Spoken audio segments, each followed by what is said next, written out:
Hi, I'm Aurelia. They called me the family failure, told me I wasn't daughter enough, smart enough, worthy enough, then threw me out like I was nothing. 9 years later, my phone rang. Dad was dying, needed heart surgery, so I walked into his ICU room, in a white coat, and said, "Hello, I'm the chief surgeon." You ever wonder what happens when the one they cast aside becomes the only one who can save them? Before we dive in, what time are you listening and where are you tuning in from? Drop it in the comments. I read everyone. I was always the one who colored outside the lines. Not literally, I could stay inside the margins just fine. But in a house where my sister's trophies lined every shelf, debate team, junior realtor of the year, some local beauty pageant, I brought home science fair ribbons and anatomy sketches that got stuffed into drawers no one opened. My name is Aurelia. I was the youngest, and from the moment I could read, I was fascinated by what made people tick. Bones, muscles, nerves. While other girls dressed Barbie, I bandaged her with gauze and pretended she was in triage. My parents called it a weird phase. My sister Naomi called me the little doctor of losers. Everyone laughed. I didn't. By the time I was 16, I stopped trying to explain myself. I did my part, family dinners, Sunday church, but I kept my real plans quiet. I wasn't interested in selling condos or marrying rich like Naomi. I wanted to become a doctor, not the glamorous kind, the kind that showed up at clinics no one talked about. So I applied for a scholarship behind their backs. Pre-med, full ride if I made it. I mailed the envelope myself on a cold morning while Naomi blared music in the car. I remember the day they found out. Naomi opened my mail, said she thought it was junk, and waved the acceptance letter like it was a punchline. Community college? Pre-med? Are you joking? You could have had Dad's investment group in your pocket. Instead, you're aiming for scrubs and syringes. I looked at my mom. She didn't speak, just pressed her lips together like she tasted something bitter. My dad exhaled through his nose, the way he did when he read disappointing stock reports. No one congratulated me. A week later, they invited me to a dinner at Callahan's, the only nice restaurant in our small Illinois town. It was supposed to be for my graduation, AA in biology. I got dressed up. I even wore the pearl studs my mom gave me at 13. I told myself this was it. Maybe they saw me now. Maybe they understood I was doing it my way. The table was long. Cousins I hadn't seen in years were there. Naomi wore her usual smug smirk, her diamond engagement ring catching every bit of light like it was trying to blind me. I should have noticed the signs, the way nobody toasted, the way Dad didn't ask me about school. They just asked vague questions. So, what's next? Are you really going to keep doing this? Then came dessert. A cherry tart was set in front of me. It looked beautiful, perfect crust, glazed top. But I couldn't taste a thing, because that's when my father cleared his throat and said, "We've been talking, Aurelia." I looked up. Everyone was watching me, not smiling. "You're the family failure," he said. "You always were." The words didn't feel like a slap. They felt worse, like a slow unraveling, like every good grade, every late night studying, every hour in the lab had never existed. My mom didn't speak. She just nodded. Naomi chimed in like she was adding insult to a report card. "We all agreed. You've made your choices. We're just finally respecting that. You can do your bleeding heart thing, but don't expect our support." Then she slid an envelope across the table. "A little something to help you start over." It held maybe $200. Cash, no note, no card, just money, like a handout to someone they'd written off. And then they stood, all of them, like it was a rehearsed exit. No hugs, no goodbye. They left me sitting there with that tart and an envelope that felt more like a death certificate than a gift. I didn't cry. I didn't scream. I just sat, my hands flat on the linen tablecloth, staring at the fork I hadn't touched. A server passed by, hesitated, and asked gently if I was done with my meal. I nodded. Outside, the air was bitter. My heels clicked against the pavement as I walked toward nowhere. I didn't have a plan, but I had my purse, and in it my student ID and a cheap enamel pin that read, "Student Doctor." It had cost me $3 at the bookstore, but that pin meant everything. It said I had chosen myself. As I crossed the bridge over the river, I could still hear Naomi's voice. You always were. But this time, it didn't echo. It faded. I looked up at the night sky, hands in my coat pockets, clutching that pin like it was a compass. I didn't say a word. I just walked. Out of that restaurant, and out of their story. The cold air outside the restaurant bit at my skin as I stepped off the curb. I didn't look back. The clatter of dishes and muffled conversation faded behind me, replaced by the low hum of traffic and the quiet ache sitting heavy in my chest. I didn't cry. I didn't run. I just kept walking. A few blocks later, I spotted a 24-hour diner tucked between a pawn shop and a nail salon, its neon sign flickering like it was tired too. I slid into a booth near the back and ordered the cheapest thing on the menu, a bowl of chicken noodle soup, $4. I stretched it for an hour, letting the steam warm my face as I stirred the broth more than I ate it. No one texted to ask where I was. My phone stayed silent, screen black on the sticky table. I didn't bother reaching out either. What would I say? That they'd handed me an envelope like a pity prize and walked out without a second glance? By 2 a.m., the waitress had refilled my water twice and looked ready to ask me to leave. I thanked her softly, left 2 crumpled singles on the table, and slipped back into the night. My car, a dusty silver Corolla with a cracked rearview mirror, was parked just outside campus. I climbed into the back seat, curled up beside 2 trash bags stuffed with everything I owned, and pulled a sweatshirt over my head like a blanket. That night, and many nights after, the car became my home. Mornings started early, before security could do their rounds. I'd sneak into the campus gym, where my student ID still worked, and shower quickly in the locker room before class. I'd brush my hair in the mirror, trying to make it look less like I'd slept in a sedan. Then I'd change in a stall, stuff my clothes back into a backpack, and walk into my first lecture like nothing was wrong. Every day was a tightrope walk. Smile too much and someone might think I had time for small talk. Look too tired and someone might ask questions. So I kept my head down, hit the books hard, and made sure my name stayed on top of every quiz, every lab, every exam. Still, there were cracks. One afternoon after lab, Professor Kellerman lingered as I packed up. She was the only one who ever really looked at me, like she was trying to see past the neat notes and perfect attendance. "You've got something most people don't," she said, her tone quiet, almost private. "Stillness, even when everything's on fire around you." I nodded, too stunned to respond. I didn't know if she meant it as praise or a warning, but it stuck with me. That word, stillness, like being invisible could be a strength, not a weakness. That night, I parked behind the medical library. The lot was mostly empty, but I liked the way the building lights cast soft shadows across the dashboard. It made the inside of the car feel less like a cage. I was bone-tired from rotations. My legs ached. My chest felt hollow. When I leaned my head back against the seat, my eyes burned. But I wasn't sure if it was from exhaustion or the tears I'd been holding in for days. I reached under the passenger seat and pulled out a worn photo I kept tucked in an old biology textbook. It was me and Grandpa Lewis, taken when I was 9. We were at a fire station open house. He'd been a paramedic for over 30 years. In the photo, he's crouched beside me, my small hand in his much bigger one, both of us holding the same bandage roll. "Your hands will save lives one day," he used to tell me. "Don't ever let anyone make you believe otherwise." He'd passed away before I graduated high school, never saw me get my white coat, never knew they'd call me a failure across a dinner table like it was gospel, but I held on to that photo like it was truth. That night I let myself cry, not loudly, just quiet tears soaking into my collar, for everything I had lost, for the warmth I missed, for how invisible I had become. A few weeks later, things changed, but not in some dramatic, movie-like rescue. It was subtle. I'd submitted a personal essay for a small scholarship. Truthfully, I barely remembered doing it. Half asleep in the library one night. I didn't expect anything. Then one Monday, I was pulled aside after class. The financial aid office had received confirmation of a disbursement, enough for me to apply for campus housing.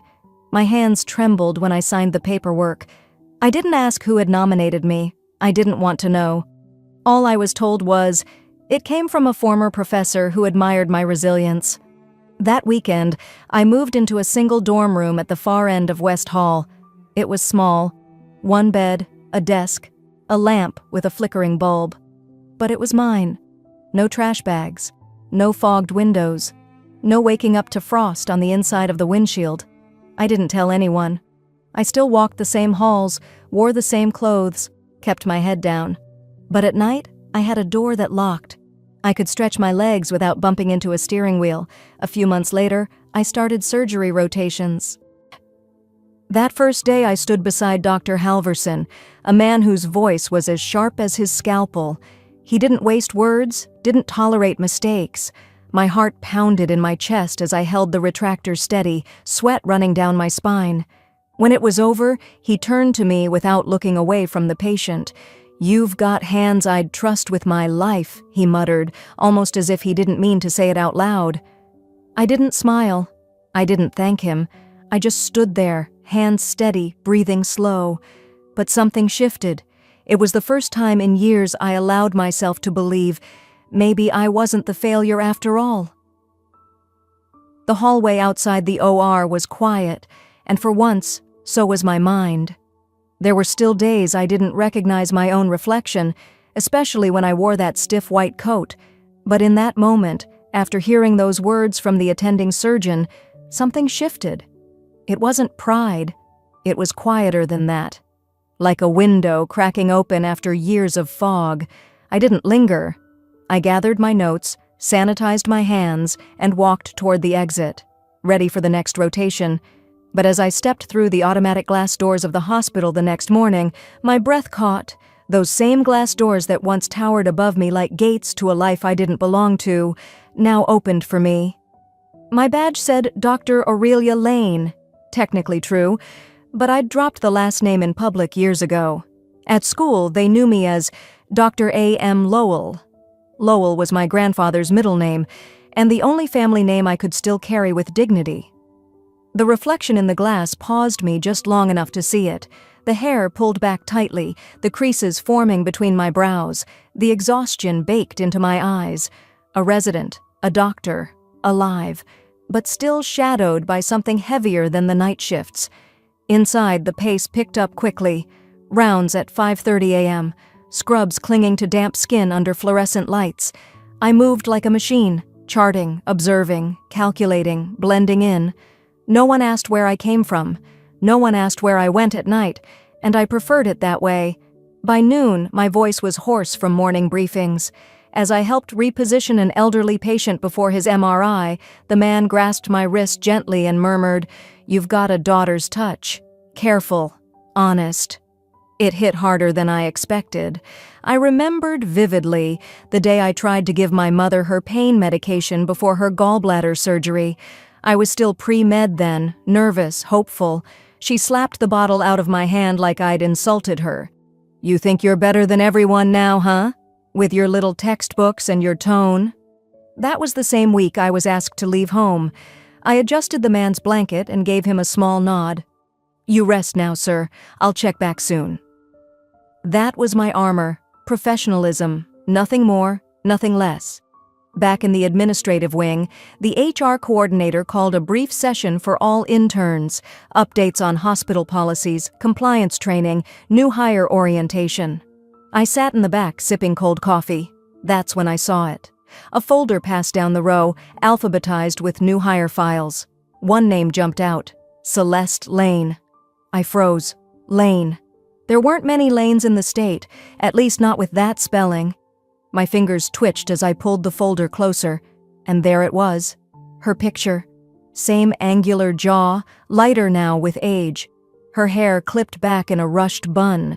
She hadn't aged the way I had. She wore stress like chipped polish, carelessly, loudly. I closed the file gently, just as the HR coordinator said, "Next, we'll welcome a few new candidates shadowing our clinical staff this week. Please give them your attention." When the door opened, I already knew. She walked in, eyes scanning the room. No sign of recognition. Her gaze glided right past me. I barely breathed. "Hi," she said, voice softer than I remembered. "I'm Celeste Lane.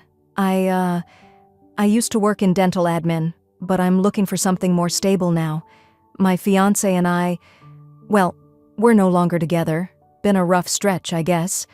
She gave a nervous laugh, one that didn't ask for pity but floated just long enough to suggest she was used to deflecting. No one said a word. The coordinator nodded, gestured her to sit. She chose the row ahead of me. I leaned slightly to the side, just enough to see the curve of her cheek. Her necklace, a chipped heart charm I hadn't seen since we were teens, still dangled around her neck. We had once shared bunk beds. Now she sat unknowingly 2 feet in front of me, applying to work under my roof, under my title. And she didn't even know. The rest of the session blurred. I didn't look at her again, but I didn't leave either. Later in the afternoon, while reviewing charts in the resident lounge, I overheard her during nurse orientation. She was whispering to another new hire. "Some of these female doctors act like they run the world. Entitled types. It's not a crown. It's a job." The other woman chuckled awkwardly. Celeste went on. "I just hope I don't get assigned to one of the arrogant ones. You know, the kind that think being cold makes them competent." I didn't flinch. I simply wrote another note on a patient's chart and walked to the opposite wing. She had no idea she was describing me. That evening, during a brief lull, I stopped by the staff lockers. I needed my second stethoscope before an overnight shift. The locker room was mostly empty, the fluorescent bulbs humming low like a distant wasp nest. As I turned the corner, I saw her. She was kneeling by a bottom locker, holding something. I slowed my steps, staying just beyond the doorframe. There in her hands was an old photo, creased, faint, taped behind someone's locker, a photo I hadn't seen since I was 17. The 3 of us, me, Celeste, and our younger brother Quinn. Quinn was the only one who ever checked in after the fallout. That photo must have been taped up by a resident before me, someone who'd found it in an old bin during renovations. A relic no one recognized, except her. She turned the photo over, running her fingers along the faded edges. Then she looked up. Her eyes scanned the room slowly, searching. I didn't move, but her gaze swept past the lockers and landed, squarely, on mine. Just for a second. Too long. For the briefest moment, we locked eyes through the narrow gap in the locker room door.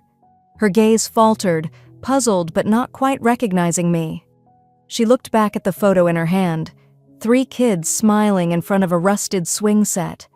Then she folded it, tucked it into her jacket pocket, and walked away like it meant nothing. Like I meant nothing. I didn't follow. I had more important things to prepare for. By 5:40 a.m., I was already reviewing pre-op notes for a complex mitral valve repair, my first solo lead under attending supervision. The corridors buzzed quietly with the kind of anticipation only early hospital mornings carry. My shoes squeaked slightly on the polished linoleum as I walked past curtained rooms, chart in hand, coffee cooling in the crook of my elbow. Dr. Klein, my attending, met me outside the OR. He gave me one of his unreadable half-smiles. "Prepped already? Impressive. You've been rising above chaos nicely this week." "Thank you, sir," I answered, though part of me flinched. If only he knew just how personal that chaos was. We walked toward the OR assignment board. I scanned it for my surgical team, mentally checking off names, until I saw it. Celeste Lane. CNA Rotation Shadow. The name hit like a wet cloth to the face. Unexpected, cold, unwelcome. I stared at it long enough for Dr. Klein to glance over. "Everything all right?" "Just surprised to see that name," I said lightly, as if it didn't carve into my ribs. "You'll be fine," he said. "You've handled tougher surprises this week than a nervous CNA." I didn't reply. I couldn't. In the scrub room, I tied my mask and adjusted my cap. The soft hum of the sterilizer was the only sound until the door clicked open. Celeste stepped in. She didn't even blink at me, just offered a curt nod and said, You the attending resident? I turned toward her, the face she used to braid hair for, the kid she once called half-blood when we got different gifts at Christmas. Yes, I said evenly. I'll be leading this case. She stepped up beside me, scrubbing in. Cool. I haven't done heart procedures in shadowing yet, but I pick up fast. I didn't correct her assumption that we were strangers. That was her choice. I just nodded once, stepped through the scrub barrier, and took my place. Inside the OR, the room felt cooler than usual. I ran through the checklist as the patient was prepped, pretending the woman at my side hadn't once watched me get dragged down the stairs by our mother for breaking curfew. Celeste hovered a little too close, a little too unsure. At one point, she reached for the wrong clamp. I caught her wrist, gently, firmly. That's the debakey. You want the straight hemostat. She blinked. Right. We carried on. Her hands were unsteady, her focus scattered, but I never raised my voice. I guided, corrected, led. When we finally stepped out, the patient's stable and the surgical notes logged, Dr. Klein clapped me on the shoulder. Good composure in there. You didn't even flinch when your assistant fumbled. I don't flinch easily, I said. Later that afternoon, I passed through the staff lounge, hoping for 5 quiet minutes and a lukewarm cup of coffee. I stopped short near the vending machine wall when I heard voices. Celeste's among them. That Dr. Lane is cold, she said to another nurse. She reminds me of someone I used to know. Same eyes, same tone. Always acting like she's better than you but won't say it out loud. The other nurse mumbled something in return. I didn't catch it. I just turned, walked back out without grabbing the coffee. The sting was old, but it still burned. Evening rounds brought more tension. In room 317, our valve patient lay resting. I flipped through her chart and noted vitals, medication dosage. Celeste walked in behind me, IV tray in hand. I'll handle this, she said casually, already opening the saline and checking the bag. I glanced down. You're about to administer 10 milligrams instead of 5. She frowned at the chart. Oh, weird. Good catch. You didn't check before prepping, I said, not unkindly, just clearly. She rolled her eyes, muttering, Okay, you sound like my little sister, always correcting everything. I closed the chart slowly, then I turned. Does your little sister have a name? I saw it then, the twitch at the corner of her mouth, the faintest retreat in her shoulders. Like a ghost brushing past, not strong enough to leave a mark, but enough to chill the room. Wait, Aurelia? She whispered. The name fell from her lips as if it were poison. I didn't move. I didn't soften. I simply nodded once. 9 years, I said quietly, and you didn't even look twice. She stood still in the hallway, the fluorescent lights above us making everything feel colder.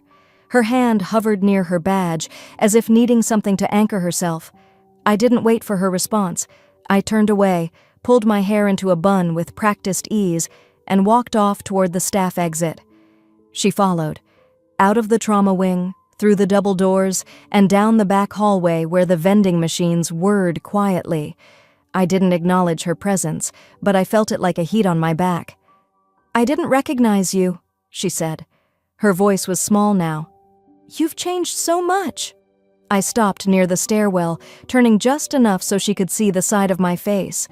No, I said. You just stopped looking. We stood there, separated by a silence that hummed like static. There was no rush of emotion, no tearful reunion, just the weight of all the years she had left me behind. I didn't know you were... You didn't want to know, I cut in, gently but firm. She nodded once, lips pressed together, eyes glistening with something between guilt and confusion. Then she took a slow breath and offered, Can we talk sometime? I didn't say yes. I didn't say no. I just walked away. That evening, as I was finishing paperwork in the call room, I noticed a shift in the air, something I couldn't name. I checked my charting again, double-checked vitals, signed off on notes. My hands moved, but my thoughts hovered somewhere else. At 8:46 p.m., Celeste made the call. I didn't hear it, not in real time. But later, I would find out from a nurse on night shift that she had stepped into a corner of the surgical corridor, shielding herself behind a half-closed supply room door. "She's here," she whispered into her phone, barely audible. "You're not going to believe this. She's at the hospital. She's a doctor." There was a pause. Then the voice on the other end responded, clipped, low, unmistakably cold. "She better not think she's part of this family again." Click. That was it. Not, "How is she?" Not, "Is she okay?" Not even, "I miss her." I didn't know then that the past was already crawling its way forward, not in words, but in reminders, subtle and deliberate. The next morning, I opened my locker and saw something that hadn't been there the night before. At first, I thought maybe a tech had dropped a glove or misfiled something, but what sat atop my scrubs wasn't sterile or accidental. It was an envelope. No name, no return address, just the word "remember" scratched in faded ink. Inside, I found a torn piece of paper, yellowed at the edges. I didn't need to unfold it fully to know what it was. It was my old drawing, one I made when I was 7, a lopsided house, a stick figure family. I remembered adding everyone's names with a crayon: Mom, Dad, Celeste, me. But now it was ripped right down the middle, and under my name, someone had scrawled in ink, "Family doesn't mean forever." I stood there gripping the paper. My palms stung. I folded it once, then again, and tucked it into my coat pocket. I didn't throw it away, I didn't cry, I simply carried it with me into the day, like I had carried so many quiet wounds. By late afternoon, I was ready to head home. I signed out, gathered my notes, and was halfway down the hallway when my pager buzzed sharply. "ICU, code blue, stat." I pivoted, fast. I'd run this code before. The room would be bright, chaotic, heavy with the thud of compressions and the beep of machines screaming for life. I threw my coat on a chair, pulled my hair back tight, and charged through the stairwell. Nurses and interns moved aside as I passed, already knowing the drill. But when I glanced at the patient chart clipped to the curtain, everything stopped. It was his name, Lane, Joseph, my father, being wheeled in, eyes shut, chest heaving under compressions, a crash cart trailing behind like a shadow. I couldn't move at first. My hands hung still, hovering inches from the curtain. My heart pounded, not from fear, but from the roar of 1,000 unsaid things colliding all at once, and I hadn't even told him who I was yet.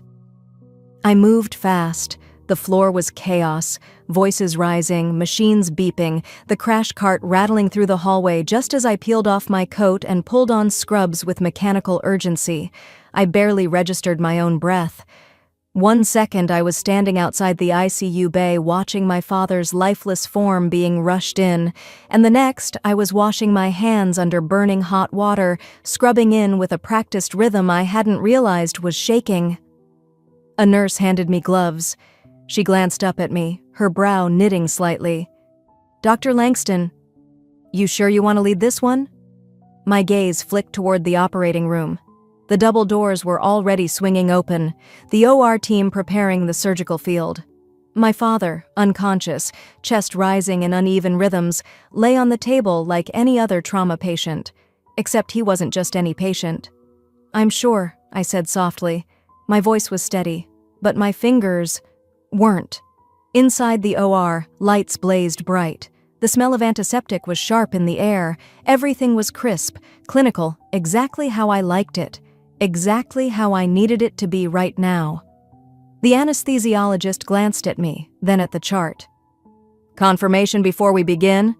Who's chief on this?" I stepped forward. The room was silent. Even the ventilator seemed to pause. "I'm Dr. Aurelia Langston," I said clearly. "I'll be leading the procedure today." There was a long beat. Then, from the observation bay, something clattered. I didn't look up, but I didn't need to. That sound was Celeste's clipboard hitting the floor. The surgery began. I directed the first incision with calm precision, my gloved hand steady, my mind laser-focused. Time became something elastic, stretching, looping, vanishing, as the room moved in a rhythm I knew well. clamp, cut, suture. I had done this 100 times, but never like this. Never while replaying a boy's voice yelling through a cold apartment, "You're the burden here." Never while remembering a man slamming a coat down in a snowstorm, shouting, "Get out! We're done raising mistakes." Every moment of pain I had stored for years now lived in my muscles, but didn't shake them. We were in deep by the second hour. The damage was extensive: arterial tear, internal hemorrhaging, massive cardiac strain. It was a miracle he hadn't died on arrival, but I wasn't here to debate miracles. I was here to do what I did best. And in that room, stripped of last names and history, I was still the best. By the time we closed, I could feel sweat pooling at the small of my back. The scrub nurse patted my arm gently and whispered, "Clean work, Chief." I gave her a nod. I couldn't speak yet. I peeled off my gloves and walked into the outer hallway where the families usually waited, though ours never had. Celeste was already there.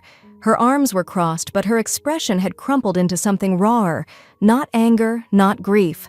Something caught between guilt and disbelief. "You really went in there," she said flatly. You cut him open. You led the entire thing?" I met her eyes. She looked like someone trying to recognize a stranger inside an old friend. I kept my voice level. "I didn't cut open our father. I saved a patient. That's what I do. But after everything he said to you, did to you, you still—" I exhaled, not in exhaustion, but resolve. "His opinion of me doesn't change what I know how to do. He never thought I belonged anywhere, so I carved my space somewhere he couldn't touch." Celeste blinked. Her lips parted like she had something more to say. But nothing came. She turned and walked toward the family room without a word. I let her go. I needed a moment. I leaned against the wall, staring at my reflection in the glass.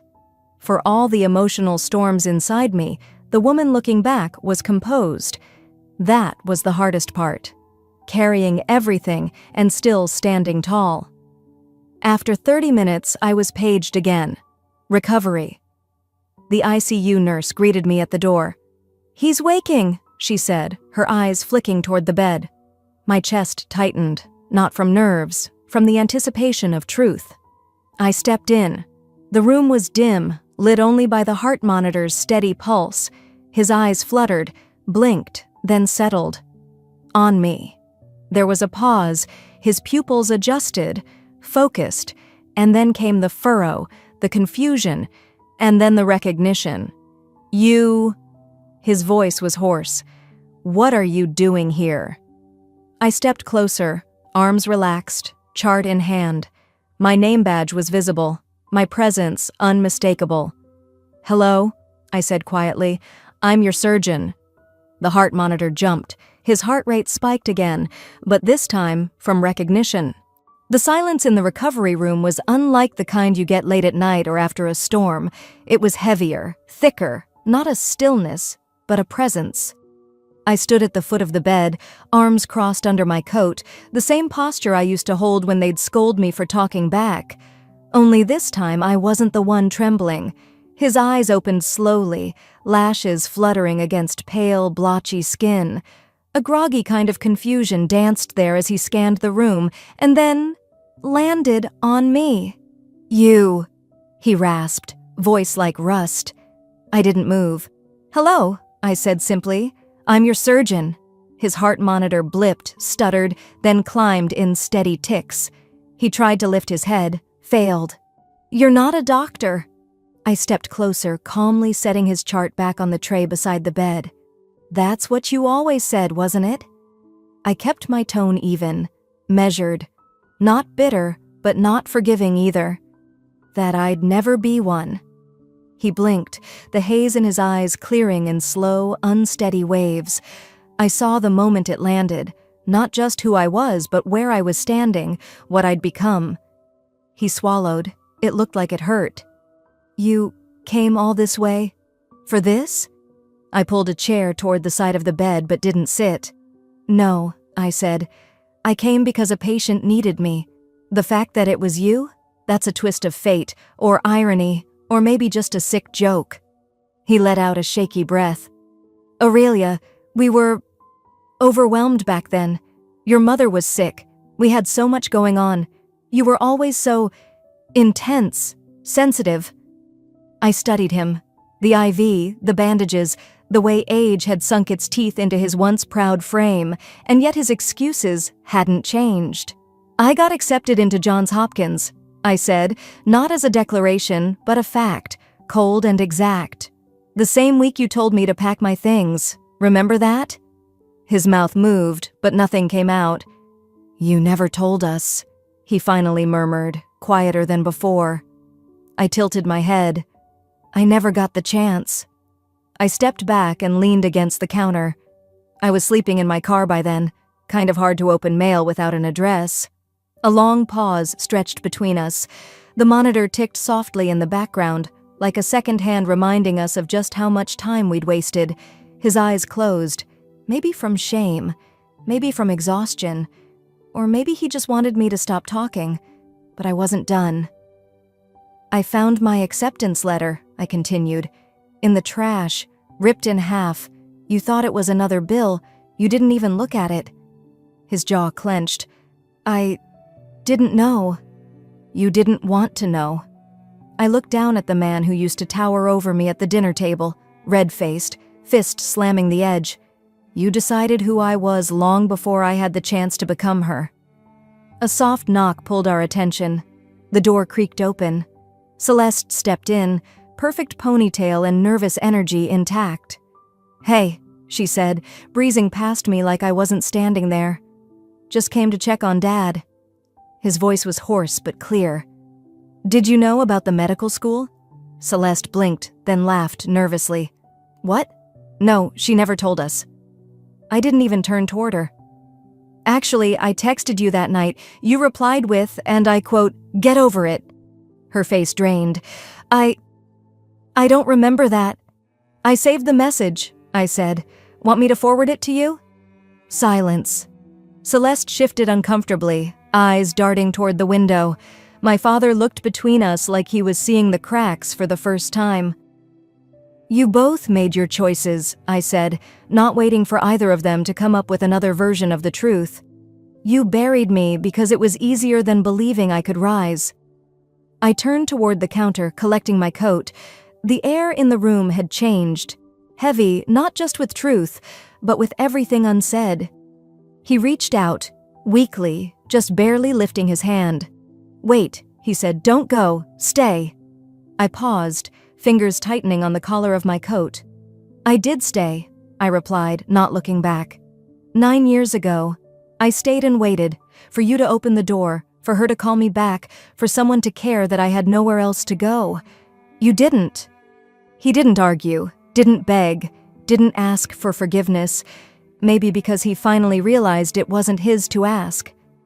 As I walked toward the door, my steps steady, the walls of that room didn't feel like a hospital anymore.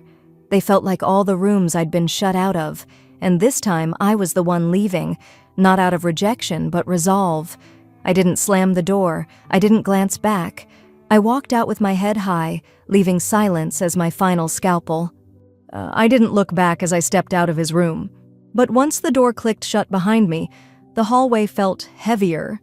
The air, stale. I kept walking. Not fast, not dramatic, just steady, like someone who'd finally put down a load they were never meant to carry. I reached the elevator, pressed the button, and waited in silence, long enough to hear the beep of a monitor echo faintly down the corridor. By the time I reached the parking lot, the sun had dipped lower, casting a cool gold over the tops of the cars. I slid into the driver's seat and closed the door, shutting out the world for just a moment. There, tucked inside the flap of my worn leather wallet, was a photograph. It had been there for over a decade, faded from time, creased at the corners, but still intact. Just me and him, fishing by the lake. I must have been 9, his arm around my shoulder, his face scrunched in laughter, the way he used to look at me, like I was unstoppable. Like he believed in me before I even knew what believing in yourself meant. That was before he said, "You'll never make it. You're not strong enough." Before I ended up in my car that winter, eating cold cereal in silence with my acceptance letter folded under my thigh just to keep it from flying away every time someone opened the door. Back then, I used to whisper, "You'll see," over and over, like a prayer or a dare. I turned the photo over and stared at the blank back. No date, no words, just memory. A soft knock on the glass startled me. Nurse Carl, always too polite for his own good. He stood outside the car, holding a manila folder close to his chest. I rolled the window halfway. "Dr. Lane," he said, eyes nervous. "Sorry, I wasn't sure if I should say anything, but I thought you'd want to know." He held the folder out to me. "What is it?" "It's about your father's file, from pharmacy records." I reached for it, flipped it open. There it was. Year after year of heart medication orders, paid in full, 3 years straight, not once missed. The strange part? Under billing party, I saw the name R.A. Callahan, my old alias. Back when I didn't want anyone to know I moonlighted at a free clinic during residency. I'd used it to dodge billing systems and pay privately. It felt like another life. Carl was watching me now, more curious than cautious. "I looked it up. That alias was tied to your residency application." I nodded slowly. "Thank you." He gave a half smile. "Didn't seem right, not telling you." He walked away before I could say anything more. I sat there, the folder open across my lap. I didn't cry, just breathed, deep, steady breaths. There were so many nights I could have spent that money on rent, or even just a warm bed. But instead, I called in prescriptions anonymously, paid cash, called from burner phones, used an address in Baltimore I hadn't lived in for years. Why? Because deep down, no matter what they did, I still remembered the man who taught me how to tie a fishing knot, the one who used to sing off-key while flipping pancakes, the one I wanted to believe still existed under all that disappointment and cruelty. I never left a note, never hinted. I didn't need gratitude. I just needed to know he'd keep breathing. And he did. For 3 years. On pills I made sure he had, even when I barely had enough for myself. Later that afternoon, as the light began to shift, I parked on the other side of the hospital and walked back in through the east wing. Something had changed. There was tension in the air. Celeste stood outside his room, arms crossed, jaw tight. In her hand was a printed bill, one I knew all too well. As I approached, she didn't speak to me, just pushed open the door and marched inside. "Dad," she said flatly, "you might want to see this." He looked up from his bed, the color returning to his cheeks slowly. She dropped the paper on his blanket. "Recognize that?" He blinked at the name. "R.A. Callahan? What?" She didn't wait. "That's Aurelia. She's been paying for your meds for 3 years. Silently. No birthday cards, no phone calls, just keeping you alive." He turned toward me, stunned. "Is that true?" I didn't answer. He looked down at the bill again, like it held some kind of secret map to who I was now. "But why?" he whispered. Celeste answered for me. "Because you broke her." He flinched. And for the first time, she didn't sound smug. She sounded hollow. "You don't get to pretend it didn't happen, Dad," she said, her voice quieter now. "You told her she was a mistake. You let Mom throw her out like trash." "She was never trash," he murmured, almost too late. Celeste stepped back. He turned to me again. "I don't know what to say." I finally met his eyes. "You don't need to say anything." I walked out, this time with no intention of looking back. It was nearly sunset by the time I got home. I didn't bother turning on the lights. I walked straight into the bathroom and turned on the faucet, letting the water run over my fingers as I stared at my reflection. Tired eyes. A woman who'd lost pieces of herself but somehow still stood tall. My phone buzzed on the counter.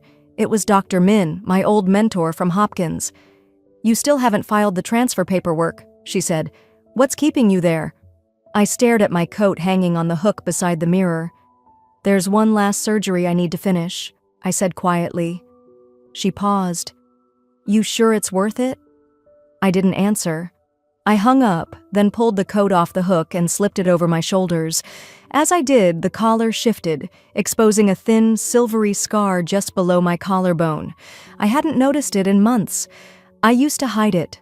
From a car crash the week after they disowned me, I'd walked away with broken ribs and a hospital bill I could barely cover, but I stitched myself back together, alone.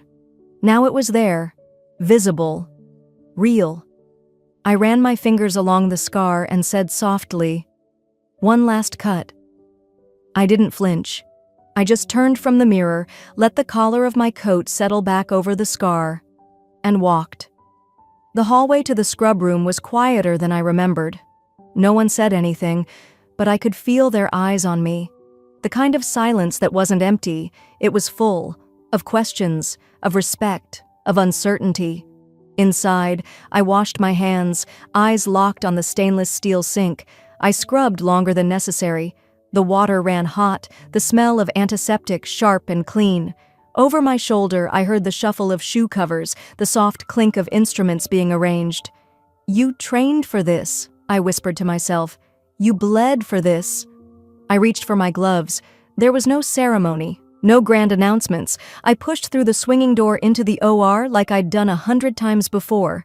But this time, the man on the table was the reason I ever picked up a scalpel, and the reason I nearly quit. They'd already prepped him. He looked smaller under the surgical drapes, more fragile. The man who used to tower over me in disapproval now lay unconscious beneath a blue field, his chest exposed, his heart failing. I nodded at the anesthesiologist. "Vitals?" "Stable," she replied. "For now." "Let's keep it that way." The attending stepped aside without a word. I took my position, scalpel, suction, clamp. As my hands moved, my mind didn't wander. I didn't think about the birthdays he missed, or the names he called me when I left, or the coat closet I slept in during my first month of residency because I couldn't afford rent. I thought about the anatomy, about precision, about keeping a rhythm steadier than my own breath. Then suddenly, a blip. Flatline. The beeping stopped. A single, sharp note stretched into silence. "Code blue," someone called, but I didn't move. I just pressed deeper. "Charge to 200. The paddles came fast. The first shock did nothing. Second one, nothing. "Again," I said, calm, unshaken. The third time, his body jolted, then a flutter, then a beat. I didn't sigh with relief. I just kept going. I wasn't saving a father, I was doing my job. The final suture was clean, tight. I looked up, close up. "I'm done." I pulled off my gloves, one finger at a time, and dropped them into the bin. In the hallway, I peeled off the gown and stepped out of the OR like I hadn't just stitched together the heart of the man who broke mine. The nurses didn't say much as I passed, but I saw the shift in their faces. Less doubt, more recognition. Back in the administration office, I sat across from the discharge nurse. She handed me a pen and 2 forms. "Dr. Lane, it says here you're the next of kin?" I signed without looking up. "I am." "Medical power of attorney?" "Still valid." Her brows drew together. "That file says it was signed over 8 years ago." When he still thought I was just a dropout with a white coat fantasy. She looked at me like she wanted to say something else, but she didn't, and that was fine. I tucked the forms into the envelope and stood. The hallway leading back to his room was quiet again. My shoes clicked softly on the tile. At the door, I paused. Inside, Mom sat beside the bed, her lips tight. Celeste stood in the corner, arms crossed. And Miles, well, Miles looked like he wanted to say something smart but couldn't decide which side to land on. "You're really going to pretend like this makes you better than us?" Mom said without looking at me. "I'm not pretending anything." Celeste stepped forward, holding out the chart I'd signed. "You think showing up now, after all these years, makes you some kind of hero?" I smiled, small, measured. "I'm not here to be anything to you." Miles finally spoke. "Then why'd you come at all? Just to prove a point?" "No," I said. "I came to close a wound." Celeste's eyes flickered. She took a half step back. "He did love you, you know, in his way." I turned toward the elevator. "And I loved him," I said, "in mine." I didn't need to explain the difference. Downstairs, the elevator chimed open. I stepped in and pressed the button without looking back. I reached up and unpinned my badge. The plastic tag with Dr. A. Lane printed in bold letters felt heavier than it should have. As the doors slid shut, I whispered to the quiet, they said I was the family failure. I slid the badge into my coat pocket. I chose not to prove them wrong. I chose to become who I needed, without them. The elevator descended, floor by floor, past memories, past wounds, past apologies that never came. Because sometimes healing isn't returning, it's walking away whole. Have you ever had to heal from the people who should have loved you most? Tell me in the comments. I read every one.